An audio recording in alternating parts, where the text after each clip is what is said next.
ራሱ የለህም ገበሬ ምሩ ነው የሚይዘው መድኃኒዓለም ክርስቶስ ይፋረኛል አይ ገበሬ በርሻው ጎበዝ ነው እየተለጠለጡ ነው አልኩት እየተለጠለጡ ነው እንደ ጥሩ እንደማያርስ ወይፈን ከበሬው ጋር እንደሚገጥም እየተገረፉ ያው የራስህ እምነት አስተምሮ ስለሌለ ቃል ላይ ያው ሰው እምነት ነቀፋ ላይ ትችት ላይ ነው የምትመጣው ይተውት ያስረዱ ሲሞክሩ ደግሞ ጉረሮ ላይ ነው የምትቆመው ያውሩ ማለት እኮ እኔ ያውራ መጀመሪያ ተማር መጀመሪያ ብሰል ያውሩ ግዴለውትም አንደበሰለ ማጥሬ እንደሆነ ይታያል ያውሩ እዚህ ቃል ላይ ቆመው ለማውራት ከሆነ አናግረኝና ይበሉት ይሄ አናግረኝና ሰሚም ወይኔን ወይ አንተን ይታዘብ ወይ አንተን ልክ ነው ይበል ወይኔን ልክ ነው ይበል መርጌታ አንተ እኮ ሲጀመር ማትፈልገው ሐሳብ ከተነሳ ለማናገር ጊዜ ያሰጥም በእውነት እኔ እኮ የገባሁት አንተ የምትለው ለማለት አይደለም ወይፈን ማለት ፈሪዞ ማያርስ ማለት ነው እንግዲህ ወይፈን እኔ ገበሬ ስለሆንኩ ወይፈን እኔ ፈሪዞ ማያርስ ስለ ወይፈኑ ልትነግረኝ አትችልም ብራዘር ተልሙን ይዞ ካልክ ያድምጡ ያውሩ በየስሎት ሌላ ወሬ ያውራሉ ያውሩ ቃሉ ላይ እኔን ተውኝ ያውሩ ቃሉ ላይ ሄዱ ይበሉት መርጌታ አናገረኛ እሺ ስናገር አታቆመኝ እኔ አላቆሞትም ይበሉት ስንት ደቂቃ ልስጦት ለፈለኩት ኤርሚያስ 6:16 ላይ የቀደመች መንገድ የሚለው ሃይማኖት ነው እየተደማመጠን ስንት ደቂቃ ልስጦት አሳነስከኝም አበዙብኝም እንዳልሎት ስንት ደቂቃ ልስጦት ቆርጠኝ ባጭሩ በቃ 5 ደቂቃ ይበቃኛል ከበዛ ልቀንስ ትችላለህ ከ20 ነው 5 ደቂቃ ይዘው ይቀጥሉ ይበሉት መልካም የቀደመችቱ መንገድ ተብሎ በኤርሚያስ 6:16 የተገለጸው ሃይማኖት መሆኑ ላይ ክርክር የለውም ሃይማኖት ደግሞ መጽሐፍ ቅዱስ የሚያውቀው አንድ ሃይማኖት እንጂ ከዚያ ውጭ የሆነ ሃይማኖት አያውቅም ለዚህም ኤፌሶን ምን ተብሎ ተጽፏል አንድ ጌታ አንድ ሃይማኖት አንዲት ጥምቀት ስላለ ሃይማኖት አንድ ነው ያ ደግሞ በሃይማኖት ስም የሚንቀሳቀሱ በርካታ አሉ ከነዚህ መካከል የትኛው ነው ከተባለ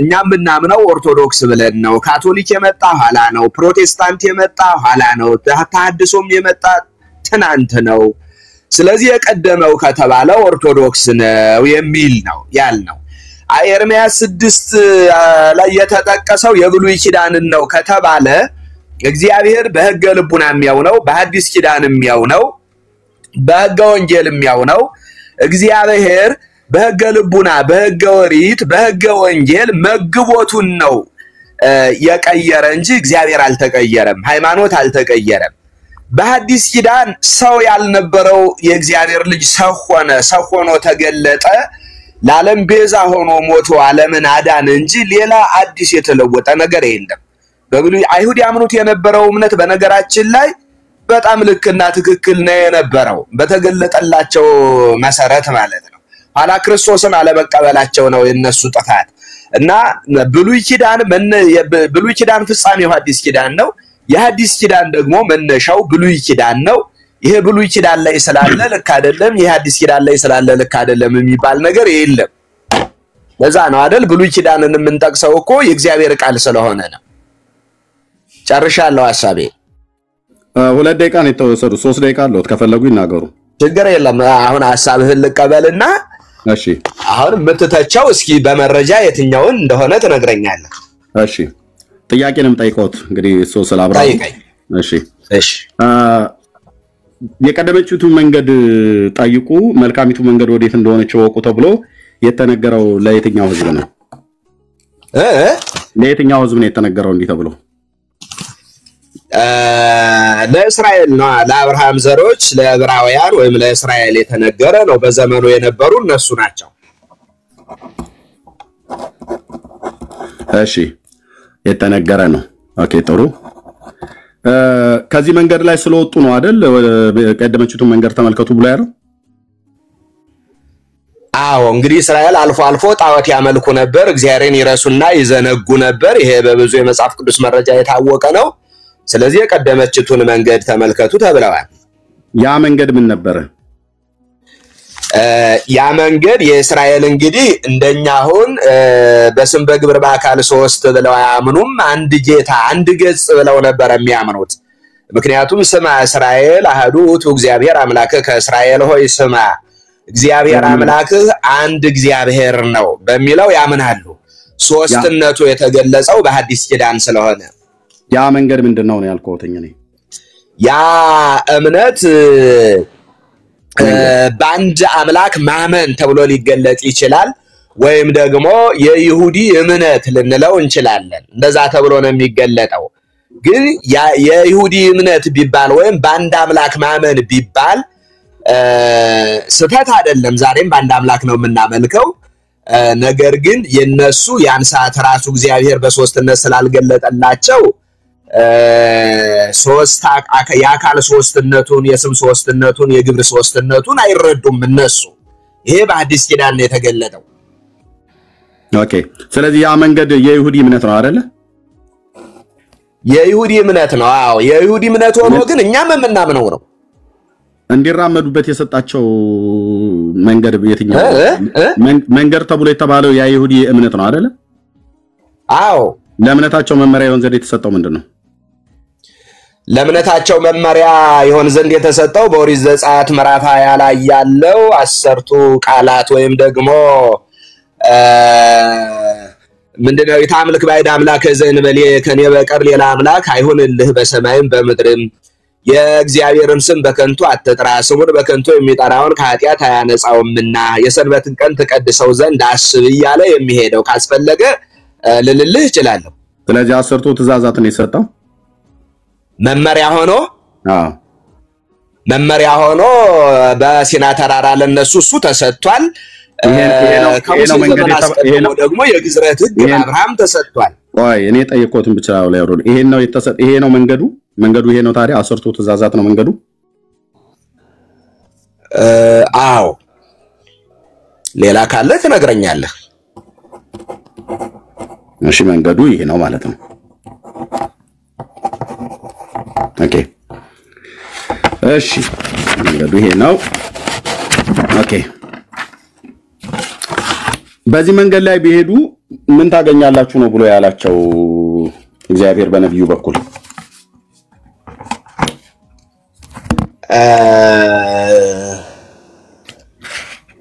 ይህንን መንገድ ቢያገኙ ያው ወደ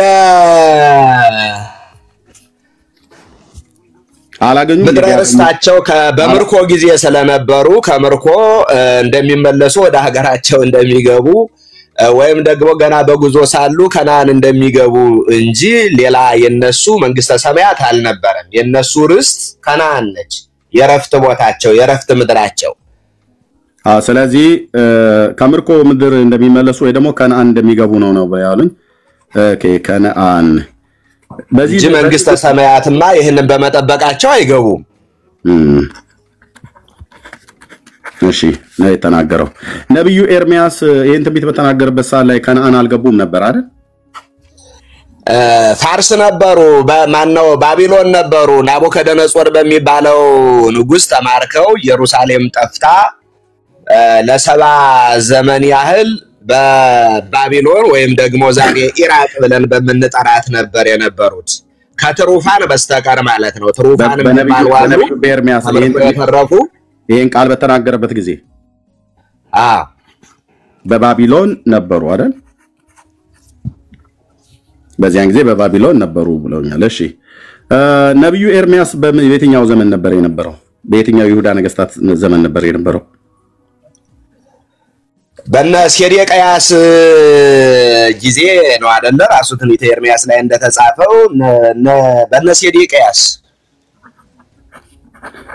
የመጀመሪያ ለነብዩነት ሲጠራ በነብዩ በሴዴቅያስ በንጉሱ በሴዴቅያስ ዘመን ነበር አይ የተጠራበት ጊዜ ሳይሆን በሴዴቅያስ ዘመን እንደነበረ ግን መጽሐፍ ቅዱስ ይናገራል ይሄን ትንቢት ሲናገር የተናገረው በየትኛው ዘመን ላይ ቆሞ ነው ወይ ደግሞ ነብዩ ኤርሚያስ በስንት የይሁዳ ነገስታት ዘመን ነበር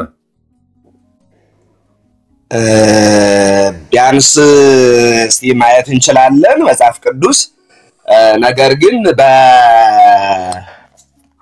በዋናው ጉዳያችን እሱ ስላልሆነ ማየት እንችላለን እኮ መጽሐፍ ቅዱስ ስላለ ማለት ነው እሺ በስንት የይሁዳ ነገስታት ዘመን ነበር ምክንያቱም እንደነ ያሉ በባቢሎን ነበሩ ብለው ስላሉ ማለት ነው እሺ እሱ በኋላ ይነግሩኛል ስለዚህ ነብዩ ኤርሚያስ ይሄንን ቃል በተናገረበት ሰዓት ላይ በባቢሎን ነበሩ አይደል? ቀደም ስላሉ አዎ ብያለሁ እኮ ስንት ጊዜ እንደነግርህ ነው የምፈልገው።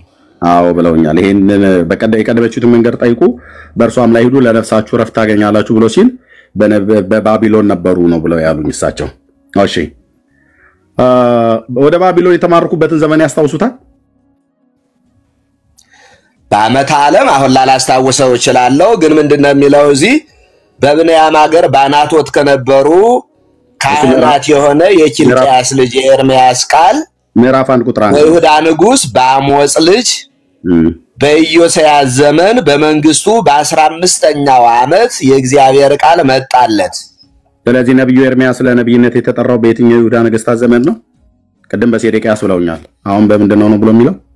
ኤርሚያስ በነበረበት ዘመን ሴዴቅያስ ነበረ። በተለይ ወደ ባቢሎን በወረደበት ጊዜ ሴዴቅያስ የሚባለው እንደነበረ ጥያቄ የለውም። ይሄን ትንቢት የተናገረው የቀደመችውን መንገድ ጠይቁ ብሎ 6:16 ላይ የተናገረበት ዘመን በየትኛው የይሁዳ ነገስታት ዘመን? ያው ኤርሚያስ ትንቢቱ እኮ አንድ ቀን አይደለም የተነገረው። ኤርሚያስ ትንቢት እኔ መቼ ወጣኝ እኔ እየጠየኩት ያለሁት ነብዩ ኤርሚያስ 6:16ን ሲናገር በየትኛው የይሁዳ ነገስታት ዘመን ላይ ቆሞ ነው የተናገረው? ስንት ነገስታትስ ነበሩ እሱ በነገሰበት ዘመን? እኔን እንደሚገባኝ ከሆነ ይህንን የተናገረው ባቢሎን ወርዶ ነው እያልኩህ ነው ያለሁት። ካልሆነ ይሄ መረጃ አይደለም፣ ልክ አይደለም በለኝ። እሺ ይሄን የተናገረው ባቢሎን ወርዶ ነው አይደል? ባቢሎን ወርዶ ነው። በምርኮ ነው አይደል የወረደው መርጌታ? አዎ እና ታዲያ በምርኮ ነው አይደል የወረደው? መጣ ይሄድ ብለህ እሺ ነብዩ ኤርሚያስ በምርኮ ባቢሎን ወርዷል። እሺ ስለዚህ እዛው በባቢሎን ሆኖ ነው ይሄን ትንቢት የተናገረው። ቀጥል አልኩህ እኮ። እሺ በባቢሎን ስንት ዓመት ኖረ ነብዩ ኤርሚያስ? 70 ዘመን 70 ዘመን ኖረ። አዎ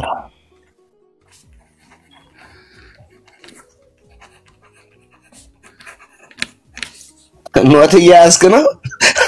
በኋላ አላልኩም ብለው እንዳይሉ ማለት 70 ዘመን ኖረ። እሺ ኦኬ እዚሁ ላይ እንቆይና ስለዚህ አንደኛ ምንድነው ያሉት የትንቢተ ኤርሚያስ መጽሐፍ ምዕራፍ 6 ቁጥር 16 ቃል የተነገረው በባቢሎን ሆኖ ነው ብሎ የሚለው ነገር በባቢሎን በነበሩበት ጊዜ ነው እስራኤላውያን ብለዋል። ይሄንን መረጃ አለውት የመጽሐፍ ቅዱስ መረጃ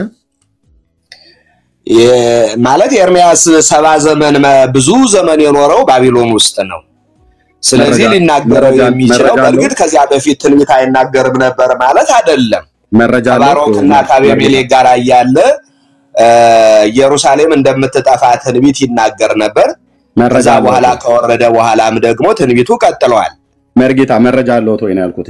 በባቢሎን እንደወረደ የሚናገር መረጃ አለውት? ማን ኤርሚያስ? አዎ በምርኮ እንደተወሰደ የሚያሳይ መረጃ አለውት አይደል? መረጃውን ይስጡኝ።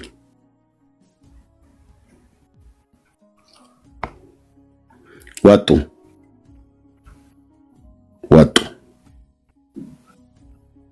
ኔትወርክ ነው ብዬ ጠየም አድርጌ ለያዘው ግን አይመጡ። ከመጡ ምሰየው። አው አንተ መልስ እንዳትሰጥበት እንጠብቃቸው ትንሽ የሚል ወጡ። ኔትወርክ ነው ብለን እናስብ። ወጡ ገበሬው ወንድሞቼ እናቶቼ ገበሬው ብለው ያሉኝ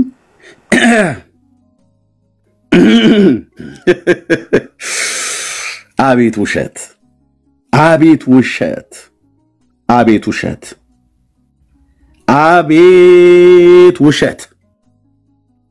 ወንድሞቼ እናቶቼ ትውልድ ካለ ኡኡ በሉ።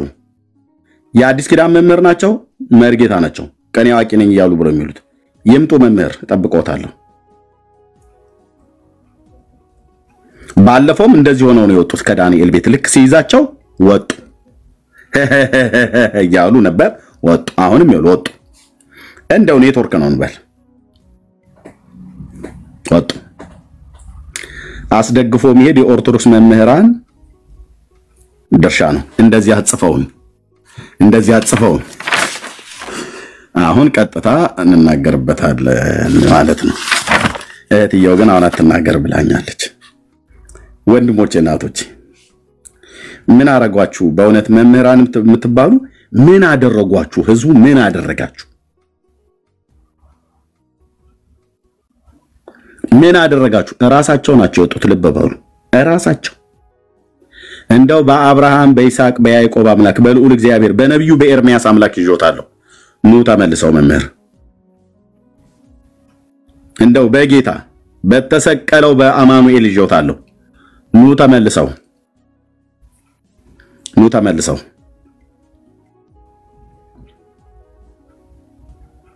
ተመልሰው አሁን እችን የዋሿትን እኔና እርሶ እንናገራለን። በዚህ ትልም ውስጥ ማ በትክክል እንደሚሄድ ጴንጤው ኤርሚያስ ነው ወይስ መርጌታው ኦርቶዶክስ ነው በትክክል የሚሄድ? ማን ነው ኦርቶዶክሱ መርጌታው ነው የሚተረጉመው ወይስ ጴንጤው ኤርሚያስ ነው የሚተረጉመው? ዓለም እያየ 1300 ሰው እየታዘበ እንተረጉመዋለን ማለት ነው። ኑ ይምጡ። መጋቤ ብሉይ ተብላችሁ እዚህ ቤት ውስጥ የምትጠሩ ካላችሁ ስለ ክርስቶስ ኢየሱስ ለምናችኋለሁ። ኑና ይሄን ታሪክ እውነት አድርጉት። ኦርቶዶክስ ተዋህዶ ቤተክርስቲያን ነች ብላችሁ ያላችሁት ማለት ነው። መርጌታ መቼም እንደሚመጡ ተስፋ አደርጋለሁ። ተመልሼ እንደው በጌታ ይሁንቦት እንደው በተሰቀለው በቸሩ መድኃኔዓለም መቼም ይሄን ሁሉ ህዝብ እንደዚህ ዘርግፈውት አይወጡም።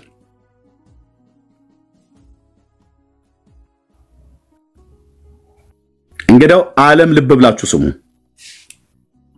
የኦርቶዶክስ መምህራን እንደዚህ ያረጉ ነው የሚሄዱት። ኔትወርክ ካሰጣቸው ኦኬ ይምጡ ተመልሰው ካርድ ገዝተው ቢሆን በዳታም ይገባሉ።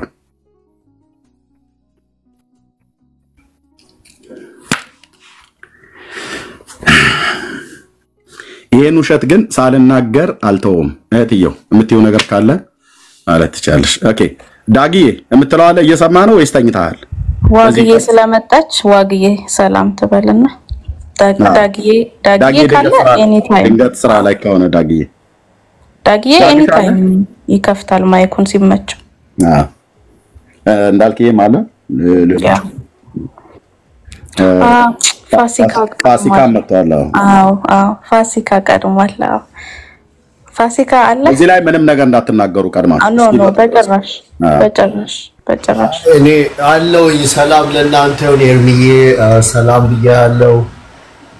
መርሲ ሰላም ላንቺ ይሁን። ዳጊ ከላይ ደግሞ ማን ነው እምወድሽ ወንጌላዊት ሰላም ላንቺ ይሁን። እንዳልክ መቅዲ ከታች ያላችሁ ሁላችሁንም ሰላም ብያለሁ።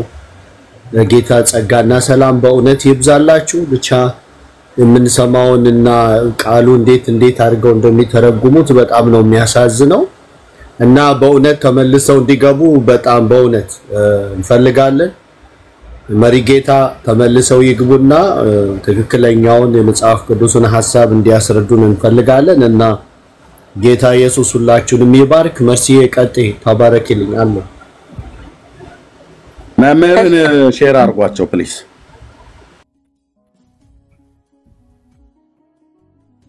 ኦኬ ሎኮ ብሎክ ላረግ ነው። ኦኬ አረጋለሁ ብሎክ። ከዚህ በኋላ ሎኮ የተባልከው ሰው ሎኮ ማኮ ብሎክ ነው ማረግህ። ከዚህ በኋላ ካደረክ ቀደምም አይቻለው። ከዚህ በኋላ እዚህ ቤት ላይ ሪኩዌስት ካላክ ሎኮ ማኮ ነው የምትባለው ሰውዬ ብሎክ ነው ማረግህ። እስከ ወዲያኛው አልፈታም። ይሄን ቤት አታዩ። እየመጣችሁ ሌላ ቦታ ላይ ደግሞ አጣይቁኝ። እኔ ይቅርታ ማለት ነው። ብሎክ ተደርጋለሁ። ፍታኝ የሚባል ነገር የለም። ካደረኩ አደረኩ። እረፉና ገስት አትላኩ። ኦርቶዶክሳውያን ነው የጠየቁትኝ። ኤርሚያስ 6:16 የዛሬው አርስታችን ነው። የቀደመችቱ መንገድ ኦርቶዶክስ ናት ብላችሁ የምትሉ የኦርቶዶክስ መምህራን፣ ቄሶች፣ ዲያቆናት የእግዚአብሔርን ቃል በሚገባ እናውቃለን ብላችሁ የምትሉ ኑ። የቀደመችቱ መንገድ ኦርቶዶክስ ናት ብላችሁ የምትሉ ኤርሚያስ 6:16 ላይ ያለው ኃይለ ቃል እንዴት ነው የሚተረጎመው በእናንተ? የአዲስ ኪዳኑ መምህርና መርጌታው ገብተው ትተውኝ ወጥተዋል። ቻውም ሳይሉ ወጥተዋል። እዚህ 1300 ሰው እየሰማ ነው። ይሄኔ ከውጭ በትንሹ 300 ሰዎች አላችሁ። በትንሹ ኦልሞስት ወደ 1600 ሰው እየሰማ ነው ማለት ነው። ሌላ መምህር ካለ ኤርሚያስ 6:16ን እውን አደርጋለሁ ብሎ የሚል ሰው ካለ ኦርቶዶክስ ናት ብሎ የሚል ሰው ካለ ይምጣ ወገኖች። ካልሆነ ግን ውሸታቸውን አሳያለሁ እህትየው ህዝቡ ባለበት። አዎ ምንም ችግር የለም ኤርሚዬ። እና እንለጥቀው ወይስ ትንሽ እንጠብቅ? ዋግዬ ሰላም ትበልና ከዛ ትቀጥላለህ። ኦኬ ሰላም እሺ። ሰላም ለእናንተ። ውሃ ጠጣ አንተም እስከዛ። መርሲ ዳግሻ ሞድሽ እንዳልኩላችሁም በጌታ በኢየሱስ ክርስቶስ ስም ሰላም እላችኋለሁ። እንግዲህ ደግሞ ከአዲስ ኪዳን ወደ ኋላ ተኪዷል። ጥቅስ እየጎተቱ የኛ ነው ማለት አስተምሮ በጣም መታየት ስላለበት በጣም ጥሩ ነው ይሄን ማለታቸው። መሰረቱ ይፈተሻል ማለት ነው። ወደ ብሉይ ኪዳን ደግሞ ከተመለሱ ማለት ነው። ጥምቀትና ቁርባን ላይ ነበር እስካሁን ክርክሩ። በጣም ደስ የሚል ነው በእውነት ለመስማት እኔም ጓጉቻለሁ። ተባረኩ። ኤርሚዬ በቃ ቀጥል፣ ሰውም ስለሚጓጓ። እሺ ሌላ ሰው እንጠይቅሲ ምናልባት እሳቸውን ወክለው ሌላ ኤርሚያስ 6:16 ላይ ያለው የቀደመችው መንገድ ኦርቶዶክስ ናት ብሎ ሊተረጉም የሚችል መምህር የአዲስ ኪዳን መምህር ወይ የብሉይ ኪዳን መምህር ቄስም ይሁን ዲያቆን ወይ ከምዕመናንም ዘንድ እግዚአብሔርን ቃል በሚገባ አውቃለሁ ብሎ የሚል ሰው አለ የሚመጣ አለ የሚመጣ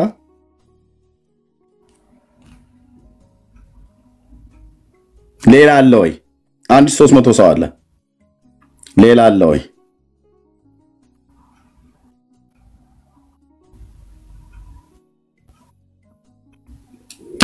እንግዲህ ዓለም ይስማ። ሲጠየቁ የማይመልሱ ሲያዙ የሚሮጡ በወጡበት የሚቀሩ ሆነው እየታዩ ነው የኦርቶዶክስ መምህራን። በጴንጤ ፊት ቀርቦ የእግዚአብሔርን ቃል ለማውራት ለመሞገት በእውነት ዘመኑም ያልፈቀደላቸው እግዚአብሔርም ያልፈቀደላቸው ምን አይነት ሰዎች እንደሆኑ እያያችሁ ነው። ለማጠልሸት አይደለም እናገረው። በዚህ ህዝብ ላይ ዝም ብለው ይቀልዳሉ። ዘመን አያውቁም፣ ታሪክ አያውቁም። መምህራኖቻቸው በየትኛውና በየትኛው ዘመን የትኛው ነብይ እንደነበረ ከምን ዘመን እስከ ምን ዘመን ድረስ እንደነበረ አያውቁም። የት ቦታ ላይ ሆኖ ትንቢቱ እንደተናገረም አያውቁም። ስለዚህ ምን አሉ? ኤርሚያስ 6:16ን ያብራሩ ብዬ ቀደም ተጠየቅኩበት። 6:16 ላይ ሃይማኖት ነው ብለው ተረጎሙት። ኦኬ ሃይማኖት ነው። ያ ሃይማኖት በኤፌሶን 4 ላይ ያለው ሃይማኖት ነው ብለው አዲስ ኪዳን ላይ ከብሉይ ኪዳን ከኤርሚያስ 6:16 ወደ ኤፌሶን 4 ቁጥር 6 አካባቢ ላይ በአንዴ ነው አክሮባት ተገልብጠው መተው ቁጭ አሉት ሳያብራሩት።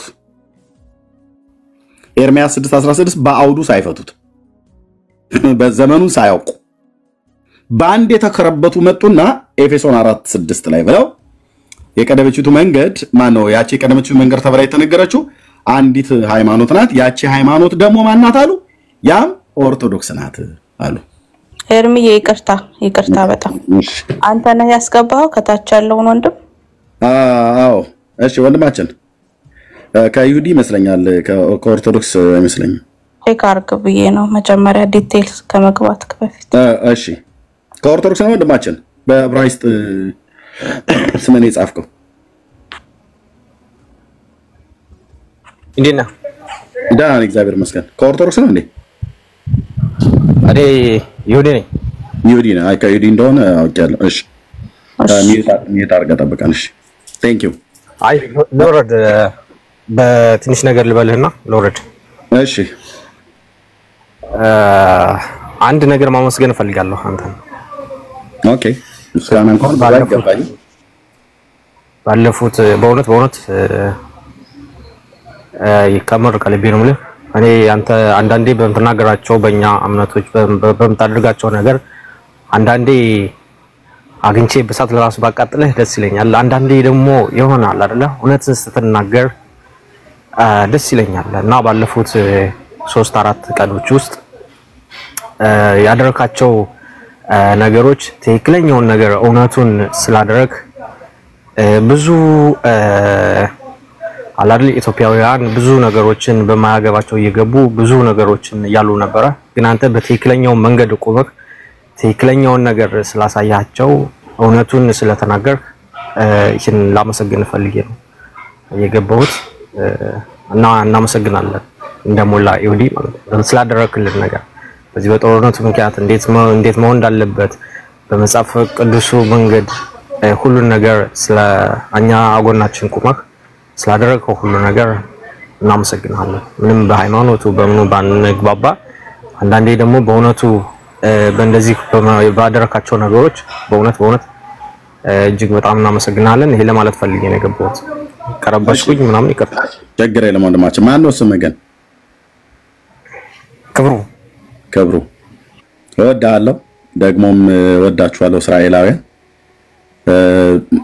ክርስቲያኖችም እውነተኛ ክርስቲያኖች ይወዷችኋል የተናገርነው እናንተን ለማስደሰት ብለን ሳይሆን ከተደሰታችሁም ሰየው የተደሰታችሁትም የአምላካችን እግዚአብሔር ቃል በሚናገረው መሰረት እውነቱ መራራው ሐቅ ይሄ ስለሆነ ነው እናንተ ከምድር ላይ ባትኖሩም እንኳን ትኖራላችሁ ጌታም አኑሯችኋል ለወደፊትም ተቀጥላላችሁ ማንንም አይሁድን የሚያጠፋ የለም ግን ባትኖሩም እንኳን ይሄንን እውነት ለትውልድ ለዘላለም እንናገራለን እስራኤል የሚባል አገርና ህዝብ እንዳለ እንደሚኖርም እንደሚቀጥልም ማለት ነው ለምን የአምላካችን የእግዚአብሔር ቃል ስለሚነግረን ኦኬ ስለዚህ ከዚህ የተነሳን የተናገርኩትኝ ሌላውን ችግር የለም ልክ ይሄን ስናገር እውነት ሆኖ ደስ እንዳሰኘው ሁሉ በሃይማኖትም ጉዳይ ላይ ባገኘህ አቃጥልህ ነበር በእሳት ባቃጥልህ ደስ ይለኝ ነበር ብለህ ያልከውንም እሱንም ሆኖ እንወዳለን ግን አንድ ቀን ደግሞ የምናገረው ነገር በሃይማኖትም ጉዳይ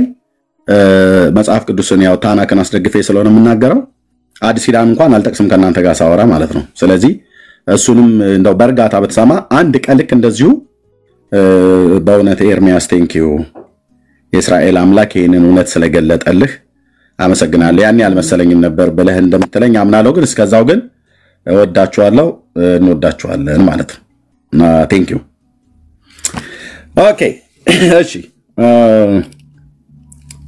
ጌታ ይባረክ አይ ነው እሺ በቀናት የተደረገ ነው በቀናት ያለ ነገር ነው ባገኝ ያቃጠለ ነበር ገል ነበር እውነት ነው ሊያረጋውም ይችላል ምክንያቱም ይሄን ነገር ቢያደርግ አልፈርድበትም የእውነት አልፈርድበትም ጌታም ስለተናገረን ማለት ነውና እግዚአብሔር ስሙ ይባረክ ግን እውነታው ያ ሐቁ ያ ስለሆነ ሐቁ ይሄ ስለሆነ ማንንም አይሁዳውያንን ለማሳዘን ብዬ የምናገረው ፍልስጤማውያን ወይ ኢራናውያንን ለማናደድ ብዬ ወይ ለማስደሰት ብዬ የምናገረው ነገር የለም እውነቱን ስነግራችሁ የመጽሐፍ ቅዱሱ እውነት የሚነግረን እስራኤል የሚባል አገርና ህዝብ ጥንታዊ ህዝብ አምላክ ያለው ህዝብ ኪዳን ያለው ህዝብ ነው ነበረ ከጥንት ዘመን ጀምሮ ከግብጽ ምድር ከወጡበትና የከነዓንን ምድር ርስት አድርጎ በነዌ ልጅ በኢያሱ በኩል ጌታ ካደላደላቸው በኋላ ነበሩ አሉ ለዘላለም ይኖራሉ እስራኤል ከምድር ላይ ጠፋ ማለት ጌታ የተናገረው ውሸት ነው ማለት ነው እግዚአብሔር ደግሞ ይዋሽ ዘንድ ሰው አይደለም ይጸጸት ዘንድ የሰው ልጅ አይደለም ስለዚህ ለዘላለም እግዚአብሔር አምላክ ከምድር ላይ ዘርና ትውልዱን የእስራኤልን ካልሰረዘውና ካልደመሰሰው ማንም አይደመስሰው እንዲህ ሊጋሏቸው ይችላሉ 1200 1000 እሷም እየጨፈጨፈች ማለት ነው እንደዛ ያረክ ልትጎዳቸው ልትገልባቸው ልጆቻቸውን የሆነ ነገር እና ህንጻውን እንደዚህ አሁን እየተመታ ያሉት ህንጻዎች በሃይፋይ በቴላቪቭ በተለያዩ በቴላቪቭ ዙሪያ ያሉ ከተሞች እንደዚህ በቤርሸባ አይቻለሁ ስለምትከታተል ማለት እንደዛ ያረጋ ህንጻዎቿ ላይ ደረመስ ልጆቿ ላይ ያጠፋ ሊያቆስል ምናም ነገር ይችላል እሷም እያቆሰለች እየፈጀች ማለት ነው ግን አይሁድን መደምሰስ ማለት የእግዚአብሔርን እጅ መስበር ማለት ነው ከቻልክ ስበረው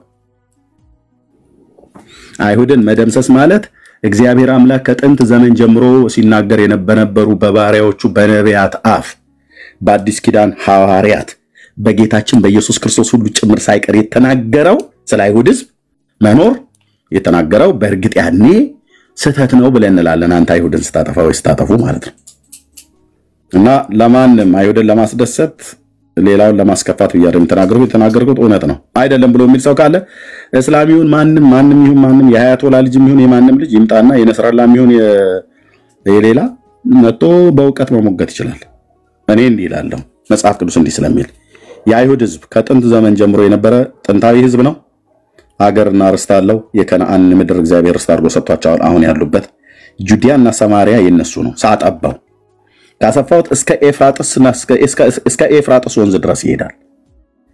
ኦኬ በሁለተኛ ነገሥት መጽሐፍ ምዕራፍ 14 ላይ የጋቴልፌር በነበረው በነብዩ በአማቴው ልጅ በነብዩ በዮናስ አፍ የተናገረው የእስራኤል ድንበር ተጽፏል። ከየት እስከ የት እንደሆነ ማለት ነው። ለነገደ ዛብሎን በተሰጠው ርስት ውስጥ ነው ጋቴልፌር የሚባል የአማቴው ልጅ ነብዩ ዮናስ በሱ አፍ የተናገረው የእስራኤል ድንበር የተመለሰበትን ያን ድንበር። ኦኬ ወደ ሐሳቤ ነው ገበያው። ኤርሚያስን ያወራን ስለነበረ ሁለተኛ ነገሥት መጽሐፍ ምዕራፍ 14 ሰላም ጤና ይስጥልኝ ወዳጆቼ። ሚካኤል አንዴ ቆይ ጠብቀኝ፣ እሰጥሃለሁ። አንዴ እሰጥሃለሁ፣ ጠብቀኝ። እንኳን ደህና መጣህ ወንድሜ። ኦኬ ቁጥር 25 ጀምሮ ባለው ከቁጥር 23 ጀምሮ እናነባው። በይሁዳ ንጉስ በኢዮአስ ልጅ በአሜሲያስ በ15ኛው ዓመት የእስራኤል ንጉስ የኢዮአስ ልጅ ኢዮርብዓም በሰማሪያ መንገስ ጀመረ። 41 ዓመትም ነገሰ። ይቅርታ ኤርሚ አንዴ ይቅርታ። ኦኬ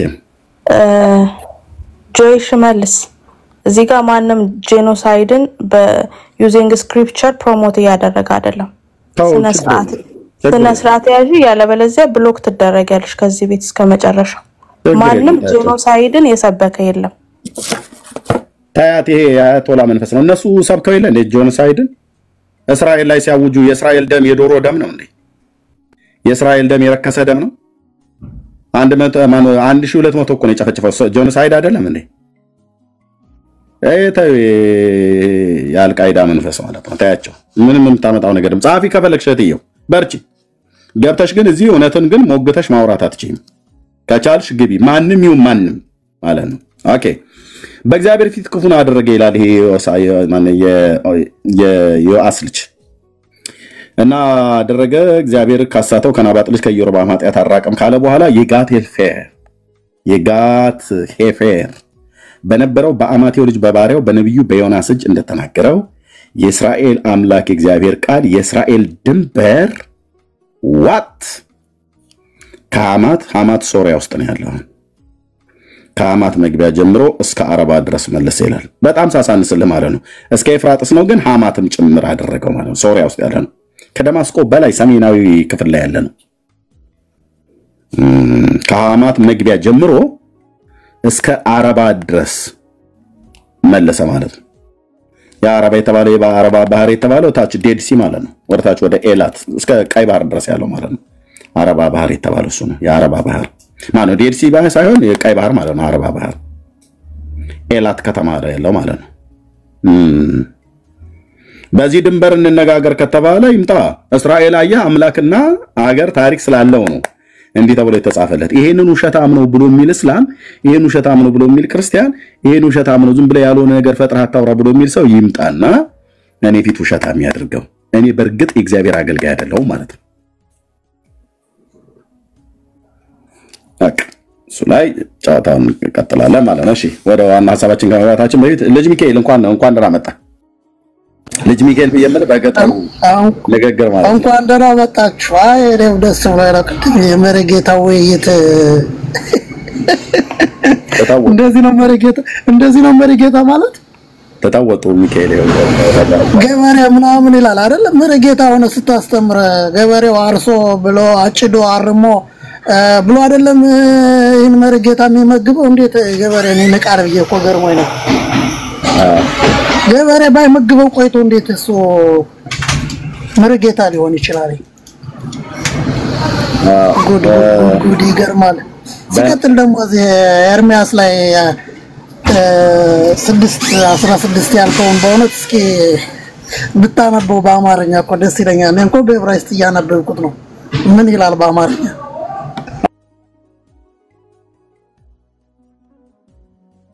ትርጉሙ ማለት ነው። አነባለሁ አላህ ለማወቅ ፈልጌ ደግሞ ምርጌታ የሚባለው ሰውዬ በእውነት አለመገኘቱ መሄዱ መፈርጠጥ እንኳን አልፈልግም። ያው መጽሐፍ ቅዱስ የሚያነብሰው አከብራለሁ፣ ግን መሄዱ ሽኔ ገርሞኛል፣ አሳዝኖኛል። እንግዲህ ምርጌታው ነው ያቅሙንና የችሎታውን ያህል መተንተንና ማስረዳት መቻል አለበት። ስሙን ብቻ ይዞ መቀመጥ ሳይሆን ያቅመን ያህል የምትችለውን ያህል መናገርና ማስረዳት እስከምታውቀው ድረስ አስፈላጊ ነው ብዬ አምናለሁ። ካላወቅ ደግሞ አላውቅም ወደ ስተፊቱ ማራለሁ አውቃለሁ ማለት ይሻላል እንጂ ገብቶ አካኪ ዘራፍ እኔ ነኝ ካንተ ከኔ በላይ አንተ አታውቅም እኔ ነኝ መጽሐፍ ቅዱስን ብላ ዘርዝሬ ተንትኜ ማውቅ ምናምን ብሎ መሄድ ይደብራል በእውነት። ስለዚህ ነው ክርክር አብዛኛውን ማልፈልግና ማልወደው ማለት ነው። ሚኪ ስራ ላይ ካልሆንክ ሚኪ ካላስቸገርኩ በዕብራይስጡ ልታነብልኝ ይችላል። 3ቷን ቁጥር ማለት 3ቷ ኤርምያስ 6 ኤርምያስ 16 ነው 16 17 እና 18 ኦኬ እሺ አነብላለሁ። ስራ ነው ያለው ግን መጽሐፉን ከፍቼው ስለሆንኩኝ ማንበብ እችላለሁ። እስከ 19 ድረስ አራቱን ቁጥር እስከ 19 ኦኬ 16 እስከ 19 አራቱን ቁጥር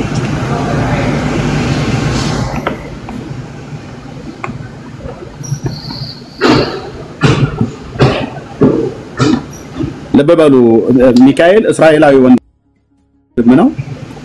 ምን ይምነት ውስጥ ነው ያለው? 6 16 17 18 19 ነው ራሱ አነባበቡ ራሱ ለመጽሐፍን ጠለቅ አድርጎ ለማያውቅ ሰው አነባበቡ ራሱ ሊሳሳትበት ይችላል። ሳይው ራሴ ነው አሁን ማለት ነው። እስቲ አው አንብበው እስቲ አቡሽ ኪ ቶአባ አስሩ ኪ ቡሽ ሎ ያውሹ ጋም ሀኪሊም ሎ ያሉ לכן יפלו בנפלם בעת פקודותם יחשלו אמר אדוני. כה אמר אדוני הם עמדו על דרככם וראו ושאלו בנתיבות עולם אי זה דרך הטובה ולכו בה מצאו מרגיע לנפשכם ואמרו לא נלך והקומותי עליכם צופים הקשיבו לכל שופר ואמרו לא נקשיב. ይላል እስከ ስንት ነው? እስከ 18 እስከ 19 לכן שמש שמו הגויים ויודע עדה את אשר בם שמי הארץ הנני אנוכי מביא רעה על העם הזה פרי מחשבותיכם כי על דבריי לא הקשיבו ותורותיי ימאסו בה. Thank you. ቀደም ሲነበብ እንግዲህ ሰምተዋል በአማርኛው ማለት ነው። እንደው ለሚለው እግዚአብሔር እንዲህ ይላል፣ በመንገድ ላይ ቁሙ ተመልከቱም፣ የቀደመችውንም መንገድ ጠይቁ፣ መልካሚቱ መንገድ ወዴት እንደሆነች እወቁ፣ በእርሷም ላይ ሂዱ፣ ለነፍሳችሁም እረፍት ታገኛላችሁ። እነሱ ግን አንሄድባትም አሉ። እኔም የመለከቱን ድምፅ አድምጡ ብዬ ጠባቆችን ሾምሁባቸው። እነሱ ግን አናደምጥም አሉ። አሕዛብ ሆይ ስለዚህ ስሙ፣ ማኅበር ሆይ እነዚህ የሚያገኛቸውን እወቁ። ምድር ሆይ ስሚ፣ እነሆ ቃሌን ስላልሰሙ ሕጌንም ስለጣሉ በዚህ ሕዝብ ላይ የሐሳባቸውን ክፉ ፍሬ የሐሳባቸውን ፍሬ ክፉ ነገር አመጣባቸዋለሁ ካለ በኋላ እንደም ቁጥር 20 ላይ ስለምንስ ከሳባ ዕጣንን ከሩቅ አገር ቀረፋን ታቀርቡልኛላችሁ? የሚቃጠለው መስዋዕታችሁንም አልቀበለውም፣ ሌላ መስዋዕታችሁንም ደስ አያሰኘኝም። ስለዚህ እግዚአብሔር እንዲህ ይላል፣ እነሆ በዚህ ሕዝብ ፊት እንቅፋቶችን አደርጋለሁ፣ አባቶች ልጆችም በአንድነት ይሰናከሉባቸዋል፣ ጎረቤትም ባልንጀራውም ይጠፋሉ ይላል። ከዛ ምን ይላል? እነሆ ቁጥር 22 ላይ እግዚአብሔር እንዲህ ይላል፣ እነሆ ሕዝብ ከሰሜን ሀገር ይመጣል፣ ታላቅ ምድር በምድር ዳርቻ ይነሳል። ቀስትና ጦርን ይዛሉ፣ ጨካኞች ናቸው፣ ምሕረትን አያደርጉም፣ ድምፃቸውም እንደ ባሕር ይጠማል፣ በፈረሶች ላይ ይቀመጣሉ፣ የጽዮንን ሴት ልጅ ለሰልፍ እንደተዘጋጀ ሰው እያንዳንዳቸው ባንቺ ላይ ተሰለፉ። ወሬ ሰምተናል፣ እጃችን ደክማለች። ምጥ ወላድን ሴት እንደሚይዛት ጭንቀት ይዞናል። የጠላት ሰይፍና ድንጋጤ ከቧቸዋል። ወደ ሜዳም አትውጡ፣ በመንገድም ላይ አትሂዱ። የሕዝቤ ልጅ ሆይ ማቅ ልበሺ፣ በአመድ ውስጥም ተንከባለይ። አጥፊ በላያችን በድንገት ይመጣብናልና ለአንድ ልጅ እንደሚደረግ ለቅሶ መራራ ለቅሶን አልቅሺ ብሎ ይናገራል። ማን እስከ ቁጥር 26 አሁን ቀደም መምህሩ ወደ ዋሹት ላይ እንሄድ ወንድሞች እናቶች፣ ቀጥታ የምናገረው አንደኛ ምን አሉ? ነብዩ ኤርሚያስ በማን ዘመን እንደነበረ አያውቁም። ነብዩ ኤርሚያስ በማን ዘመን ላይ ቆሞ ይሄን እንደተናገረ አያውቁም። ነብዩ ኤርሚያስ የነበረበትን ዘመንም አያውቁም። ነብዩ ኤርሚያስ ከኢዮስያስ እስከ ሴዴቅያስ ዘመነ መንግስት ድረስ የነበረ ነብይ ነው። ከማን? ከኢዮስያስ እስከ ሴዴቅያስ ኦልሞስት ወደ 54 ዓመት አካባቢ ማለት ነው የነበረ ነብይ ነው። ከ40 ዓመት በላይ ትንቢቱን ተናግሯል። ይሄን ትንቢት የተናገረው ኤርሚያስ 6:16 ላይ የተነገረውን ቃል የት ሆኖ የተናገረው ብዬስላቸው ቅድም ምን አሉ? በዚያን ጊዜ በባቢሎን ነበሩ። ኤርሚያስ ይሄን ትንቢት በተናገረበት ዘመን በባቢሎን ነበሩ። ደግሜ ስጠይቃቸው አዎ አሉን።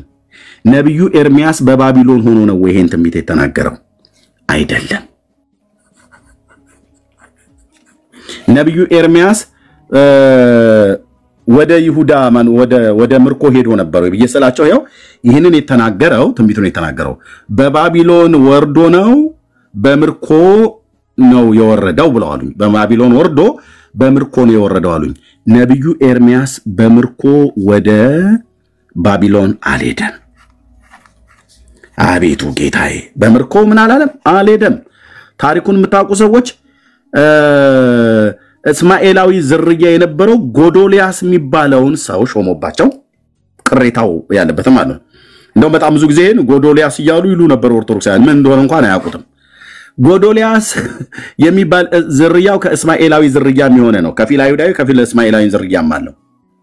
ማን ነው? እስማኤላዊ የሆነ ሰው ይሄን ጎዶልያስን ሾሞባቸው ቅሬታው ህዝብ በይሁዳ ይኖር ስለነበረ የባቢሎን ንጉስ ናቡከደነጾር የጦር አለቃ ናቡዘረድ የሚባለው መጥቶ ከእጅህ ላይ ካለች ሰንሰለት ዛሬ ፈታው፣ ብትወድ ከኔ ጋር ወደ ባቢሎንና ካልሆነ ግን እዚሁ በቅሬታው መካከል ተቀመጥ ብሎ ነው ያለው።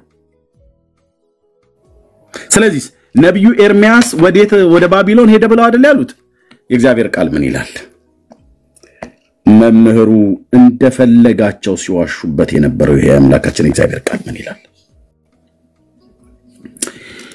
ኤርሚያስ መጽሐፍ ምዕራፍ 2 ላይ ምዕራፍ 42 የጭፍሮች አለቃም ሁሉ የቃሬና ልጅ ዮሐና የሆሻይም ልጅም የአዝያን ሕዝቡ ሁሉ ከታናሹ ጀምሮ እስከ ታላቁ ድረስ ቀረቡ። ወደ ማን? ወደ ኤርሚያስ። ቆይ ይሄኛው አይደለም።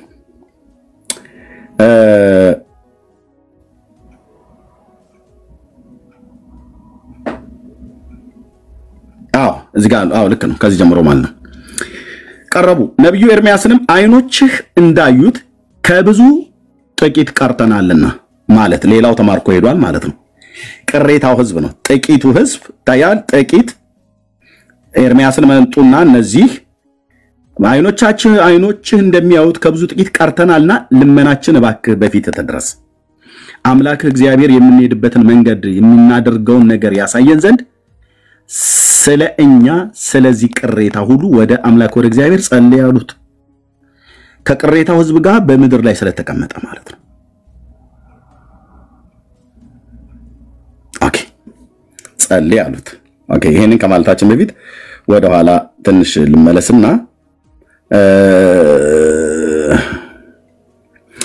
ቁጥር 40 ላይ ምዕራፍ 40 ላይ ወደ ባቢሎን በተማረኩ በኢየሩሳሌምና በይሁዳ ምርኮኞች መካከል የዘበኞች አለቃ ናቡዘረድ በሰንሰለት አስሮ በወሰደው ጊዜ ከራማ ከለቀቀው በኋላ ከእግዚአብሔር ዘንድ ወደ ኤርሚያስ የመጣ የእግዚአብሔር ቃል ነው።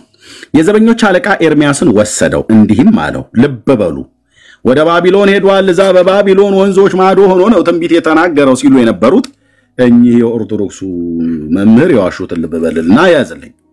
እስራኤላውያን በባቢሎን ሆኖ እኔን ትንቢት የተናገሩት ብለዋል። እሱ ራሱ በባቢሎን ነበረ ብለዋል። የእግዚአብሔር ቃል ምን ይላል? ኤርሚያስ መጽሐፍ ምዕራፍ 40 ላይ የዘበኞች አለቃ ኤርሚያስን ወሰደው እንዲህም አለው አምላክ እግዚአብሔር ይህን ክፉ ነገር በዚህ ስፍራ ተናገረ እግዚአብሔርም አመጣ እንደተናገረ አደረገ በእግዚአብሔር ላይ ኃጢያትን ሰርታችኋልና ቃሉን አልሰማችሁምና ይህ ነገር ሆኖባችኋል አለው ናቡዘረድ ነው የጦር አለቃው እንዲህ የሚለው ለኤርሚያስ እስር ቤት ነበር የነበረው ኤርሚያስ ከተማይቱ እስከ ተያዘችበት ሰዓት ድረስ እስር ቤት ነበር የነበረው አሁንም እነሆ በእጅ ካለች ሰንሰለት ዛሬ ፈታሁ ታስሮ ነበር ያሰረው የባቢሎን ንጉስ አይደለም የይሁዳ ንጉስ ሴዴቅያስ ነው ያሰረው ነብዩን ጭቃ ጉድጓድ ውስጥ ከከተተው በኋላ መልሶ እንደገና አስሮት ነበር ምክንያቱም ያምላኬ እግዚአብሔር መንፈስ ለዘላለም ስም ይባረክ የፈርዖን ንጉስ ከጁ አያስጥላችሁም ባቢሎናውያን ቀድመው እንደመጡት ተመልሰው መጣው ይችን ከተማና ይህን ቤተ መቅደስ ውድማ ነው የሚያደርጉት እግዚአብሔር ተናግሯል እጅን ስጥ ለባቢሎን ንጉስ ብሎ ሲለው እጄን አልሰጥም ብሎ ወስዶ በጭቃ ጉድጓድ ውስጥ እንደጨመረው ወስዶ እንደገና በግዞት ቤት ኢየሩሳሌም እስከ ተቃጠለችበት ጊዜ ድረስ ኤርሚያስ በግዞት ቤት ነበር የነበረው እና አስሮት ነው እዛው የተው እና የጦር አለቃው ናቡዘረድ ኢየሩሳሌምን ቀጥሯን ቀጥረው በእያንዳንዱ ጌት ሲገቡ በነብዩ በኤርሚያስ አፍ እግዚአብሔር እንደተናገራቸው ሰምተዋል ናቡከደነጾርም ሰምተዋል የጦር አለቃውም ናቡዘረድም ሰምተዋል ኤርሚያስ የሚባል ነብይ ከጌታ ዘንድ ቃል እየሰማ እጃችሁ ለባቢሎን ንጉስ ስጡ አትዋጉ ብሎ ሲላቸው ሰምተዋል መረጃው አለው እና መጣና ምን አለው ከታሰረበት ቦታ ምን አለ አሁንም እነሆ በእጅ ካለች ሰንሰለት ዛሬ ፈታሁ አለው ሴዴቅያስ ያስራል የአሕዛብ ንጉስ መጥቶ ይፈታል እግዚአብሔር እንዴት ነው ያስነሳ ወገን ያስራል እግዚአብሔር ሌላን ወገን አስነስቶ ይፈታል ከኔ ጋራ ወደ ባቢሎን መምጣት መልካም መስሎ ቢታይህና እኔም በመልካም አያለው ከኔ ጋራ ወደ ባቢሎን መምጣት መልካም መስሎ ባይታይህ ግን ተቀመጥ እነሆ አገሪቱ በፊትህ ናትና ሂድ ትሄድ ዘንድ መልካም መስሎ ወደሚታይህ ወደምታገኘው ስፍራ ሂድ አለው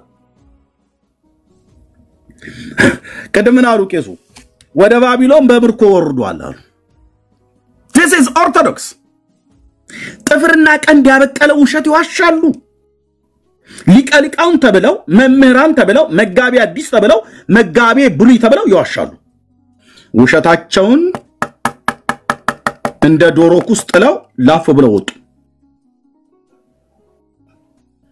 አታምታታም ስለ ብራዘር የእስራኤል ታሪክ ላይና መጽሐፍ ቅዱስ ላይ እኔ ጋር መጣ አታምታታትም ጉራ አይደለም ኦኬ ወደ ባቢሎን ተማርኮ በምርኮ ሄደ ነው ያሉኝ ይኸው በምርኮ ነው ሄደው ወደ ባቢሎን ይሄን የተናገረው በባቢሎን ወርዶ ነው አሉ በምን በየስላቸው በምርኮ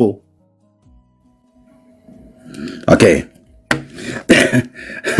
የይሁዳው ንጉስ ማነው የባቢሎን ንጉስ ናቡከደነጾርስ ይኸው ከእጅ ካለ ሰንሰለት ዛሬ ፈትቻለሁ ከኔ ጋር መልካም መስሎ መምጣት ቢታይ ወደ ባቢሎንና መልካም መስሎ ቢታይና እኔ በመልካም ያለው ከኔ ጋር ግን ወደ ባቢሎን መምጣት መልካም መስሎ ባይታይ ግን ተቀመጥ በዚሁ አለው እነሆ አገሪቱ በፊትህ ናት ከቅሬታው ህዝብ ጋር እንዲቀመጥ ማለት ለቀቀው እርሱም ገና ሳይመለስ የባቢሎን ንጉስ በይሁዳ ከተሞች ላይ ወደ ሾመው ወደ ሳፋን ልጅ ወደ አኪቃም ልጅ ወደ ጎዶልያስ ተመለሰ ማ ኤርሚያስ አታምታታሺ መጣህ ውዳሴ ማርያም ጣዋት ተነስተ ሳሊ ለነ ቅድስ ጸሎተ እግዘተነ ማርያም ድንግል ወላዲት አምላክ በለመተህ ቃል እግዚአብሔርን ሳታቅ መተህ እዚህ ትፍትፋት በለብኝ ጠመንጣማም ቄስ ሁሉ ባለቀሚሳም ቄስ ሁሉ ማለት ነው እኔ ከረባትም ሰር ማንም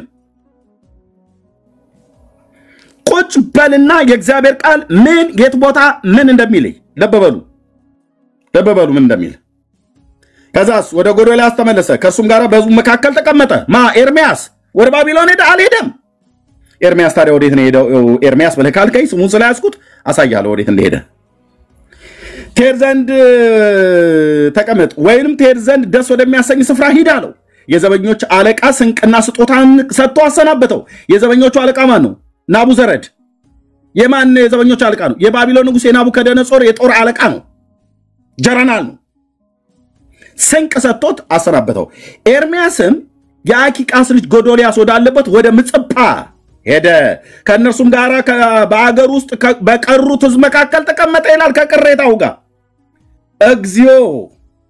እግዚኦ ኦርቶዶክስ በስመ አብ ወወልድ በለህ ውሸት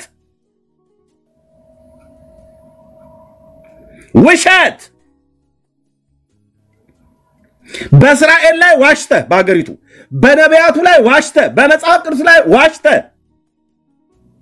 በኤልያስ ላይ